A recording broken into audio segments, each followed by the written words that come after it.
அத்தை, மாமா உங்களை எதுவும் சொல்ல மாட்டாரு. அப்படி ஏதாவது சொல்லணும்னா முதல்ல என்னையும் மாயாவியும் தான் சொல்லணும். உங்களால சொல்ல மாட்டாரு அத்தை. ப்ளீஸ் கவலைப்படாதீங்க. மாயா இந்தா. அட சர்டிபிகேட் கொடுத்துட்டாங்களா? கொடுத்துட்டாங்க மாமா. அம்மா அப்பா எங்க? தோ அந்த பக்கம் தான் போனாரு, வந்துருவாரு.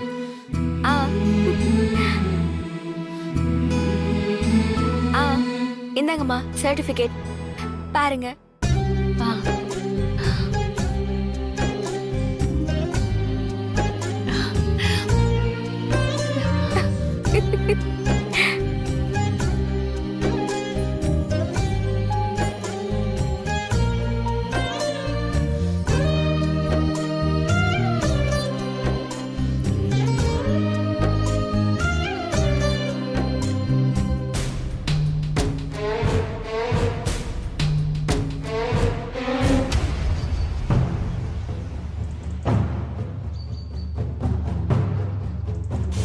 ஏங்க, நான் தனாவையும் மாயாவையும் கோயிலுக்கு கூட்டிட்டு போயிட்டு வந்துடுறேன். சரி, பார்த்து போயிட்டு வா.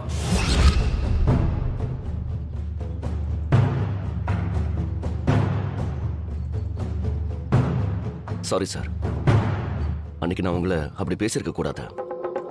அதுக்கு என்ன மன்னிச்சிருங்க சார். நீங்க பிற்போக்குவாதி இல்லை, எல்லாத்துக்கும் சப்போர்ட் பண்ணுவீங்கன்னு எனக்கு இப்பதான் தெரியுது. உங்க நல்ல மனசு எனக்கு இப்பதான் புரியுது. இத பார், உனக்கு புரியுது புரியல அத பத்தி எனக்கு கவலை இல்ல. யாரோட நீ? என்ன பத்தி விமர்சனம் பண்ணவோ, எனக்கு அறிவுரை சொல்லவோ உனக்கு என்ன தகுதி இருக்குன்னு நீ என்கிட்ட வந்து பேசுற? இல்ல சார், நான் அன்னைக்கு தனாவை நீங்க... ஏய், எனக்கும் என் பொண்ணுக்கும் நடுவுல வரத்துக்கு நீ யாரு? அவ விளையாடலாமா வேணாமான்னு முடிவு செய்ய வேண்டியது நான், நீ இல்ல. அன்னைக்கு என்ன பத்தி அப்படி பேசுன, எனக்கு என்ன தகுதி இருக்குன்னு கேட்டல. என் தகுதியை பத்தி பேசுறதுக்கெல்லாம் உனக்கு தகுதி இல்ல. உன் வேலை விளையாட்ட சொல்லி கொடுக்கறது மட்டும்தான். அத்தோட நின்னுக்கும். அத மீறி நான் பஞ்சாயத்து பண்றேன், பிரச்சனையை தீர்த்து வைக்கிறேன்னு என்கிட்ட வர வேலையெல்லாம் வச்சுக்காது. முன்ன பின்ன தெரியாதவங்களை பத்தி வாய்க்கு வந்த மாதிரி நீ பேசுறது, இதுதான் உனக்கு கடைசி முறை. இல்ல சார், நான் பேசினது தப்புதான். அதுக்கு என்ன மன்னிச்சிடுங்கன்னு கேட்கதான் நான் வந்தேன். போதும், நிறுத்துறா. அன்னைக்கே நான் உன்கிட்ட சொன்னேன், வார்த்தையை விடாதேன்னு. ஆனா நீ வார்த்தையை விட்டுட்ட. இனிமே என்கிட்ட வந்து இப்படி பேசுற வேலையெல்லாம் நீ வச்சுக்காத. அண்ணா, என்ன சிவா? எல்லாம் முடிஞ்சிருச்சுண்ணே. கிளம்புவோமா வீட்டுக்கு? மத்தவங்க எல்லாம் எங்க? எல்லாரும் கார்கிட்ட வந்து நின்ட்டாங்கண்ணே. சரி, வா போலாம். போலாம்.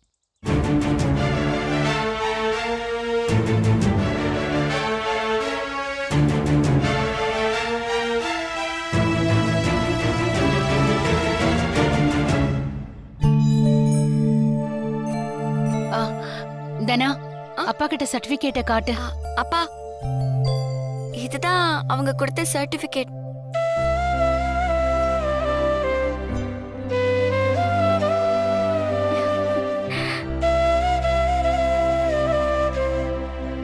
சிவா அண்ணா, வீட்டுக்கு போனதும் இதுக்கு ஒரு ஃப்ரேம் போட்டு கொடு. ஹால்ல மாட்டி வச்சா பார்க்கிறதுக்கு நல்லா இருக்கும். ஆமாண்ணே.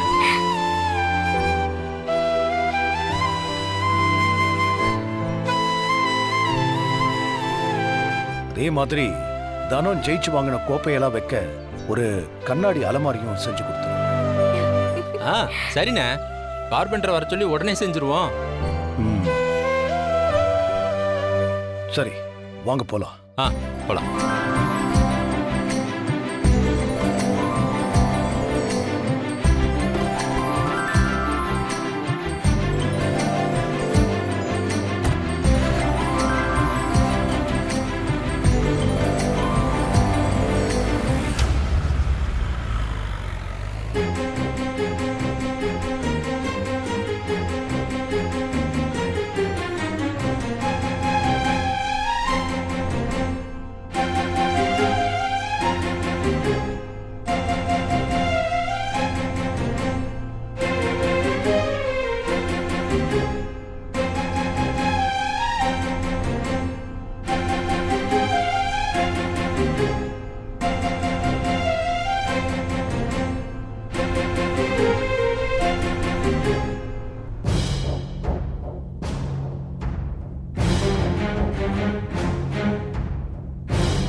என்ன போனவங்க இன்னும் ஆளை காணோம்? தெரியலையே அத்தை. இந்த வீட்ல என்ன நடக்குதுன்னு தெரிய மாட்டேங்குது. பார்வதி சொன்னது உண்மையா பொய்யான்னு கூட தெரிய மாட்டேங்குது. பார்வதி இவ்ளோ அழுத்தமா சொல்றானா அது உண்மையா இருக்க வாய்ப்பு இருக்குல்ல? என் வீட்டுக்காரும் சீனும் தானே சேர்ந்து போயிருக்காங்க. இத்தனை காலமா இந்த வீட்ல இப்படி ஒரு விஷயம் நடந்ததே இல்ல. இத்தனை காலமா இல்லாததெல்லாம் இப்ப நடக்குதுன்னா அதுக்கு என்ன காரணம்? யாரு காரணம்? எல்லாத்துக்கும் பின்னால இருக்கிறது அந்த மாயாதான். அவளை என்ன பண்ணி தொலைக்கிறதுன்னே தெரியலையே. அதுக்கு வீட்டுக்கு பெரியவங்க நீங்க எல்லாரும் சேர்ந்து தான் ஒரு முடிவெடுக்கணும். இல்ல நான் என்ன சொல்றேன்னா தப்பா எடுத்துக்காதீங்க. என் மனசுக்கு தோன்றதுதான் பாட்டி நான் சொல்றேன். நல்லத யார் சொன்னா என்ன? எல்லா உரிமையும் இருக்கிற சாரு இப்படி பயப்படுறா. எந்த உரிமையும் இல்லாத மாயா ஆட்டம் போடுறா. இதுதான் நிஜம். வரட்டும், இது எல்லாத்துக்கும் சேர்த்து நான் ஒரு முடிவு கட்டுறேன்.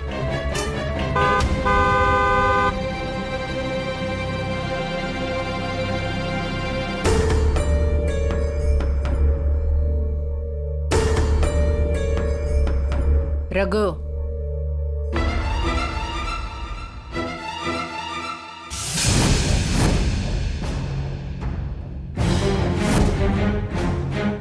என்ன பெரிய சண்டையோட வருவாங்கன்னு பார்த்தா எல்லாரும் சந்தோஷமா இருக்காங்க.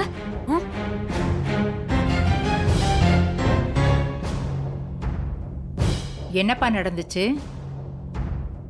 எல்லாரும் எங்க போயிருந்தாங்களா? சொல்றேம்மா. சிவா, அண்ணா, பார்வதி கிட்ட அவளை அடிச்சதுக்கு முதல்ல மன்னிப்பு கேளு.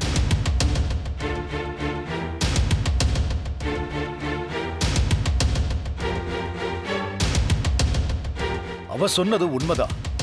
அது தெரியாம நீ அவளை அடிச்சதுக்கு மன்னிப்பு கேளு.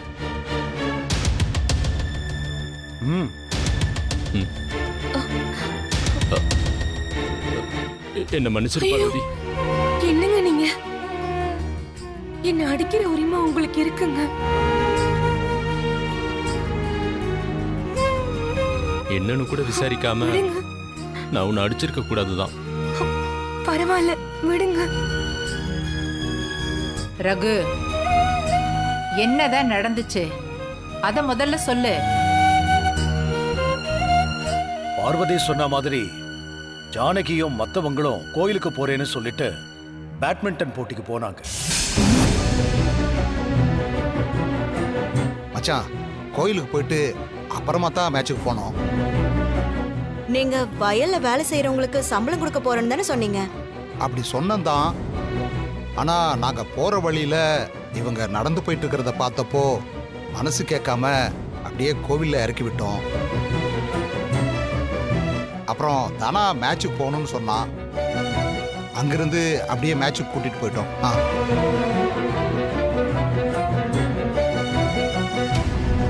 தனம் விளையாடினாளா? என்ன சொல்றீங்க? இதெல்லாம் நம்ம குடும்பத்துக்கு ஒத்து வருமா? ஏன்பா ரகு, என்ன இதெல்லாம்?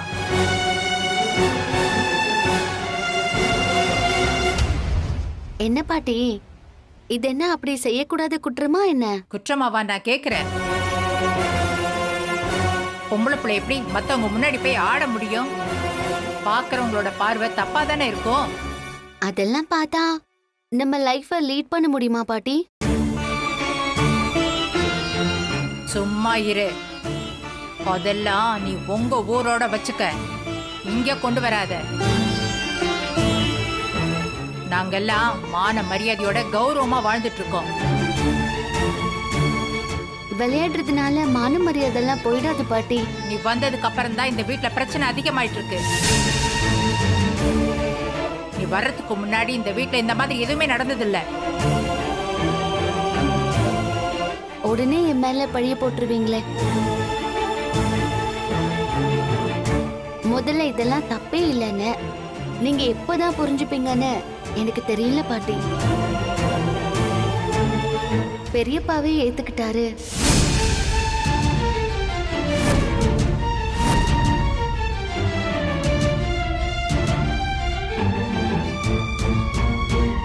என்ன ரகு, இவ பேசுறத கேட்டுட்டு சும்மா நிக்கிற? தனா விளையாடுனது தப்பில்லம்மா.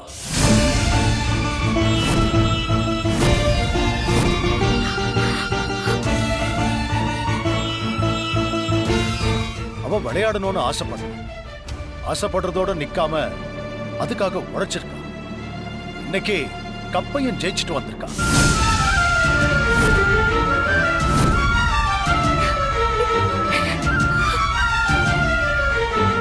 என்னப்பா ரகு, நீ என்ன சொல்ற? நாம இத்தனை நாளா கட்டி காப்பாத்திட்டு வந்த கௌரவத்தை இவ குழி தோண்டி புதைச்சிட்டு வந்திருக்கா. அதுக்கு இவங்கெல்லாம் பொய் சொல்லிட்டு போயிட்டு வந்திருக்காங்க.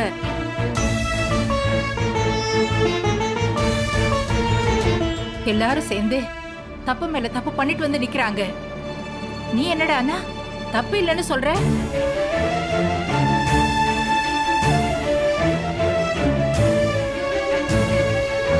இவங்க எல்லாரும் செஞ்சது தப்புன்னு எனக்கு தோணல.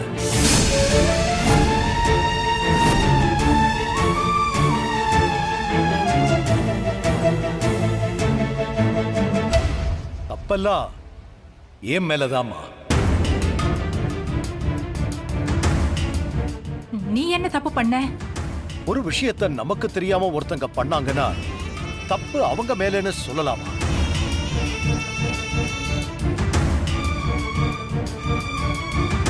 இங்க எல்லாருமே சேர்ந்து எனக்கு தெரியக்கூடாதுன்னு ஒண்ணு பண்ணிருக்காங்கன்னா தப்பு அவங்க மேல இல்ல, என் மேல இருக்குன்னு தான் அர்த்தம். இந்த வீட்டோட கலாச்சாரம், கௌரவம், பண்பாடுன்னு சில வரமுறைகளை ஏற்படுத்தி சில கட்டுப்பாடுகளை வச்சுக்கிட்டு நாம வாழ்ந்துகிட்டு இருக்கோம்.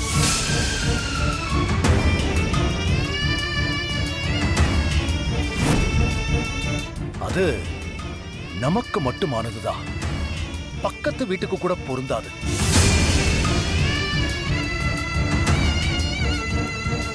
ஆனா இந்த தலைமுறைக்கு அது ஒத்து வராதுமா.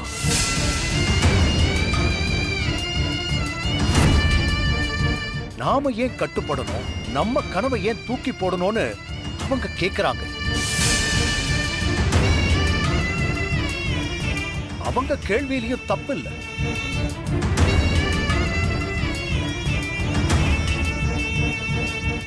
என் வீடு இப்படிதான் இருக்கணும், என் வீட்டுல இருக்கிறவங்க இப்படிதான் இருக்கணும்னு நாம ஆசைப்படுற மாதிரி அவங்களும் நாம இப்படிதான் இருக்கணும், நாம இப்படிதான் வாழணும்னு ஆசைப்படலாம் இல்ல?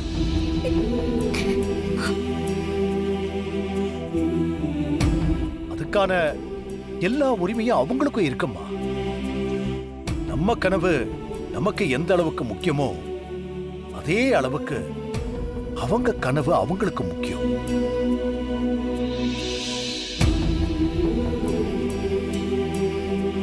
பெரிய பேட்மிண்டன் வீராங்கனை ஆகணும்னு தானா ஆசைப்படுறான்.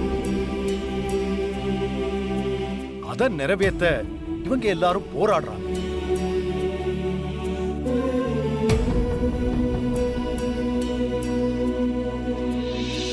அதை எதிர்த்து நாம அவங்களுக்கு எதிரியாகிறதுக்கு பதிலா நாமளும் அவளுக்கு ஆதரவு கொடுத்தா அவளும் வளருவா, நாமளும் நிம்மதியா இருக்கலாமா.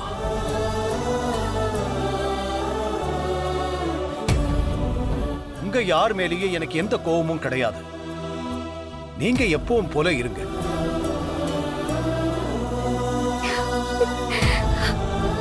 ஆனா நீங்க என்ன நினைக்கிறீங்கன்னு என்கிட்ட சொல்லுங்க. அது சரியா தப்பான்னு எல்லாரும் பேசி முடிவு பண்ணிக்கலாம்.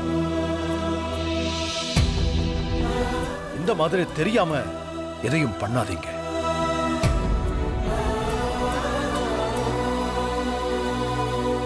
அது மட்டும் எனக்கு பிடிக்காது.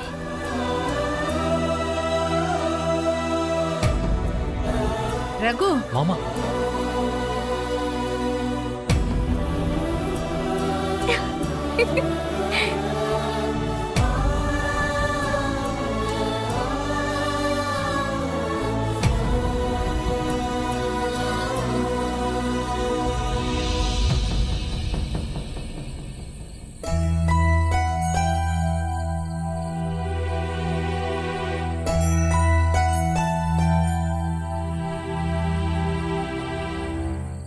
இன்னைக்கு நடந்த விஷயத்த என்னால இன்னும் நம்ப முடியல மாயா. பெரிய பிரச்சனை நடக்கும்னு நினைச்சிருந்தேன், ஆனா எல்லாமே தலைகீழா மாறிடுச்சு. நானும் இப்படி ஒரு சர்ப்ரைஸா எதிர்பார்க்கவே இல்ல சீனு. ம், பெரியப்பாவை பத்தின என்னோட அப்சர்வேஷனே தப்பாயிடுச்சு. அவரோட ஐடியாஸ் எல்லாம் மாத்தவே முடியாதுன்னு நினைச்சிட்டு இருந்தேன். ஆனா இப்படி ஒரு மாற்றத்துக்கு அவர் தயாரா இருப்பாருன்னு ஐ டிடன்ட் எக்ஸ்பெக்ட். ம். எனக்கு இது ஒரு குட் சைனா தெரியுது மாயா. எதுக்கு? இல்ல, நம்ம காதல் விஷயத்த சமயம் பார்த்து சொன்னா ஒர்க் அவுட் ஆயிடும் தோணுது. எனக்கும் அப்படிதான் தோணுது சீனு. சமயம் பார்த்து ஒரு நாள் பெரியப்பா கிட்ட இத பத்தி சொல்லிடணும். நீ ஏன் என் காதலை புரிஞ்சுக்கிட்ட? ஆ, கண்டிப்பா மாமாவும் புரிஞ்சுப்பாருன்னு தான் நினைக்கிறேன்.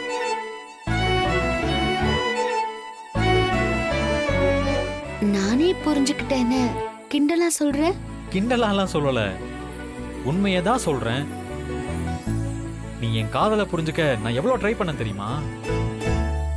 நீ இந்த ஊர்ல யாரையும் கல்யாணம் பண்ணிக்கவே மாட்டேன்னு சொன்னேல்ல, அவ்வளோ பிடிவாதம் பிடிச்சேல்ல.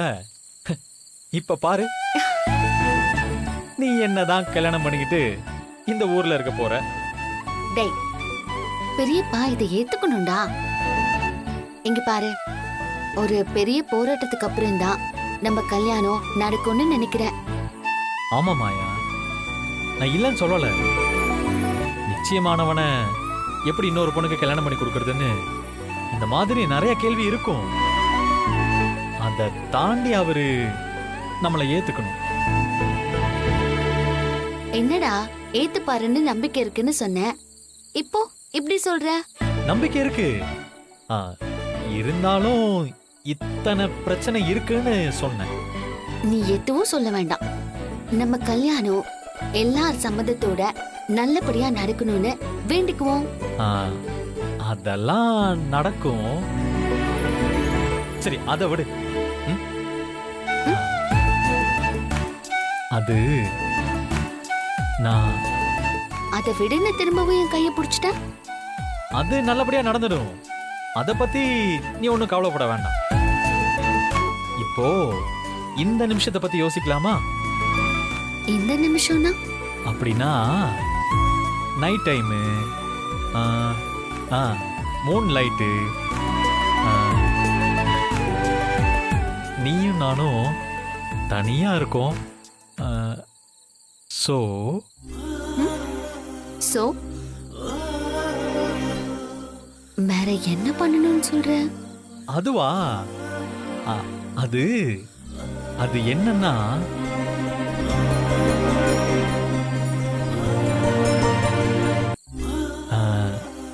அது வந்து என்ன? அது வந்து அது அதை எப்படி சொல்ல முடியும்? அது உனக்கே புரியணும்.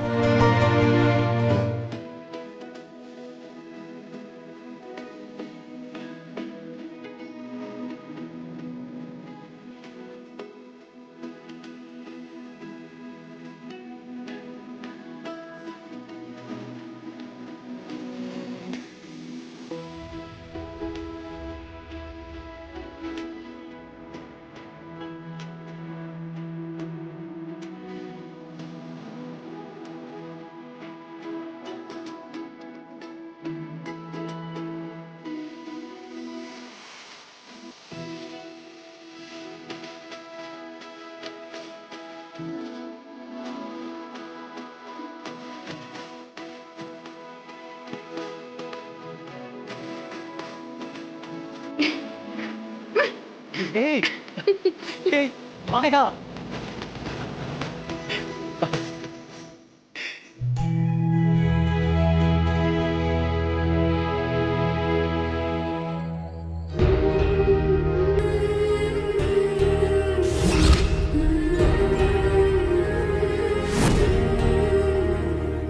ஓ, போய் விளையாடு. என் பொண்ணு தோத்ததா இருக்க கூடாது. ஓ போய் விளையாடு.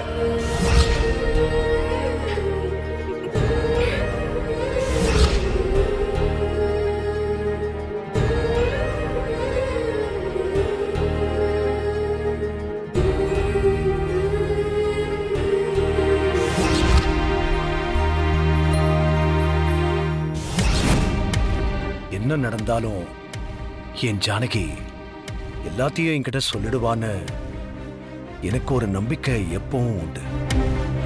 அந்த நம்பிக்கைய நீ உடைச்சிட்ட ஜானகி. எனக்கு உண்மையில கோபம் எதுவும் கிடையாது ஜானகி. இனி நமக்குள்ள பேச்சுவார்த்தை இருக்காதுன்னு நினைக்கிறேன். இது உனக்கான தண்டனை கிடையாது, எனக்கான தண்டனை.